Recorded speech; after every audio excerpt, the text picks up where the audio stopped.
Welcome to Chillin' 101. We hope this video helps.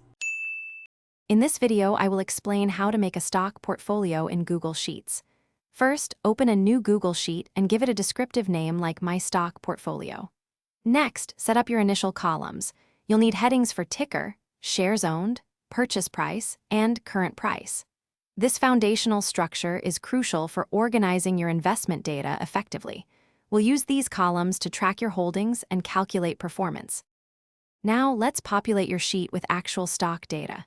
In your ticker column, simply type in the stock symbols for your investments, such as MSFT or TSLA. For the current price column, use the powerful Google Finance function.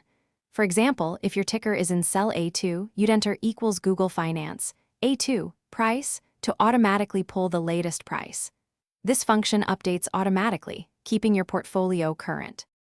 With your current prices updating, it's time to track your performance. Create a total cost column by multiplying your shares owned by your purchase price. Then, add a current value column, multiplying shares owned by current price. Finally, calculate your profit/loss by subtracting total cost from current value. You can also add a percentage gain/loss column for a quick overview of each investment's performance.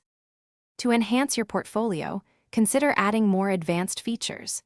You can include columns for dividend yield or the 52-week high and low using additional Google Finance attributes. Conditional formatting is also a great tool. Set rules to automatically color cells green for gains and red for losses, providing a clear visual summary. Remember to check the description for a link to Darn Tough Socks and other great deals. These steps will make your Google Sheets portfolio a robust tracking tool. Thanks for watching. Consider subscribing if we helped you.